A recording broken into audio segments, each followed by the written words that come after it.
Today, I turned 39. And this year, more than others, I've found myself reflecting. Not just on the highlights or achievements, but on the lessons. The places I wish I had moved sooner. The voices I wish I had listened to earlier. And the wisdom I've had to learn the long way. If I could sit down with my 24-year-old self, coffee in hand and 10 minutes of truth, I wouldn't hand him a blueprint. I'd offer him these 6 lessons. Not to fix his path, but to help him walk it with more freedom, more clarity, and a little more grace. So if you're in a moment of transition, uncertainty, or growth, I hope one of these speaks to you. For too long, I believed passion was something extra, something you earned after you proved yourself. I thought responsibility came first, and if I had time left over, then I could be creative. But I've learned that passion isn't a reward, it's a resource. It's the thing that keeps you going when the work gets hard. And it's often the thread that connects you to your unique genius. When I ignored my creative instincts, I showed up to the world flat. But when I allowed creativity in, even in business, even in coaching, it brought color, energy, and depth. So here's the lesson. Don't suppress what lights you up. Integrate it. Build around it. Passion doesn't distract you from your purpose. It amplifies it. And when you start leading from your passions, you bump into the next big question. Am I allowed to be fully me in this space? And that's where authenticity comes in. For years, I edited myself. I polished the parts of me I thought others would accept, and I pushed down the parts that felt risky.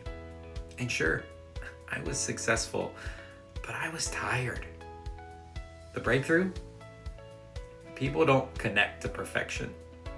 They connect to presence. They connect to real.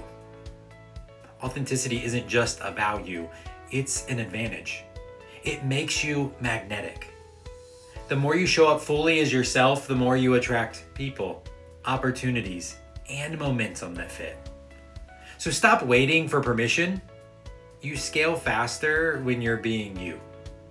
But being real with yourself means being real about everything, including your relationship with money. And that brings us to lesson 3. I grew up with a deep sense of provision, and for that I'm thankful. There was always enough. But provision isn't the same as strategy.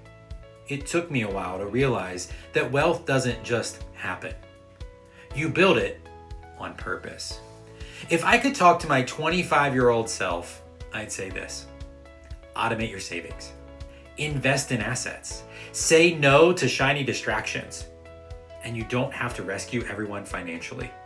Take care of your future self too. Building wealth isn't about greed. It's about margin. It gives you choices. It gives you time. It gives you the freedom to live and to give without anxiety. Of course, when we start getting serious about money or purpose or relationships, fear shows up. It always does. And that's where the next lesson came in for me. Fear doesn't always scream. Sometimes it whispers. It shows up as procrastination, as perfectionism, as overthinking and people pleasing. And the tricky part, you can look productive while fear is quietly running your life. I let fear slow me down for years, not because I was weak, but because I didn't name it. But here's what I've learned. Fear doesn't fade when you wait.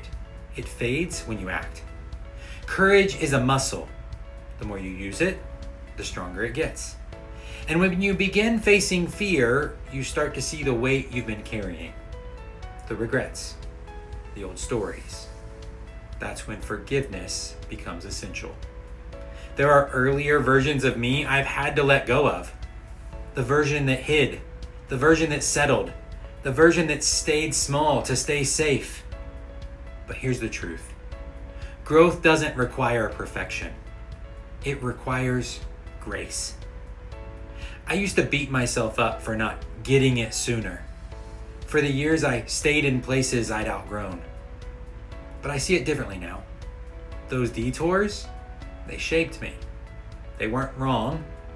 They were part of the work. Forgive the delay, bless the detour, and keep becoming. So after all the striving, the risk, the growth, the real question becomes, what truly matters now? That's where we end, with joy and legacy. Here's what I know now that I didn't know then. Joy isn't optional. Time is your most generous currency, and legacy isn't built someday. It's built daily. My future 49-year-old self isn't hoping I become someone new. He's hoping I become more of who I already am. That I invest wisely, that I lead boldly, that I rest when I need to. That I take the trip, make the art, coach the people, build the thing, love without condition. Because here's the final lesson. You don't have to be fearless. You just have to be faithful to your purpose, to your people, to the person you're becoming. Here's to the next 10 years. From clarity to courage, from vision to velocity.